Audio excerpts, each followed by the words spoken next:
ఆరంభం నుంచి వరుస విజయాలు సాధించిన రాజస్థాన్ రాయల్స్ ఆ తర్వాత చితికిల పడింది. వరుస ఓటములతో విమర్శలు మూటగట్టుకుంది. ప్లేఆఫ్స్ చేరినప్పటికీ పాయింట్ల పట్టికలో 3వ స్థానానికే పరిమితమైంది.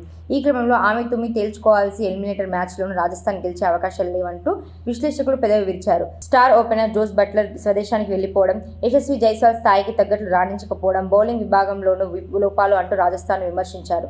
ఇక సునీల్ గవాస్కర్ వంటి దిగ్గజాలు సైతం RCB Rajasthan war one side అంటూ బెంగళూరు జట్టుకు మద్దతు పలికారు. ఈ క్రమంలో రాజస్థాన్ ఆర్సీబీకి ఊహించని షాక్ ఇచ్చింది. అహ్మదాబాద్లో బుధవారం నాటి మ్యాచ్లో బెంగళూరును 4 వికెట్ల తేడాతో ఓడించి క్వాలిఫైయర్ 2కు అర్హత సాధించింది. ఫైనల్ రేసులో నిలిచే క్రమంలో చెన్నై వేదికగా శుక్రవారం సన్రైజర్స్ హైదరాబాద్తో తలపడేందుకు సిద్ధమైంది.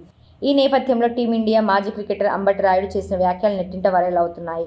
సన్రైజర్స్ రాజస్థాన్ మ్యాచ్ గురించి మాట్లాడుతూ ఈ మ్యాచ్లో రాజస్థాన్ రాయల్స్ ఫేవరెట్గా కనిపిస్తోంది. వాళ్ళు ఇక్కడి దాకా చేరుకున్న తీరు అద్భుతం. చెన్నై పిచ్ పరిస్థితులు కూడా రాజస్థాన్ స్పిన్నర్లకు బాగా నప్పుతాయి. కాబట్టి ఎస్ఆర్హెచ్ బ్యాటింగ్ చేసేటప్పుడు ఆటగాళ్లు తమ మెదళ్లను బాగా ఉపయోగించాలి. అది హైదరాబాద్ వికెట్ కాదు. చెన్నైలో మీరు వికెట్లు తీయలేరు. అందుకే బ్యాటింగ్పై దృష్టి సారించాలి.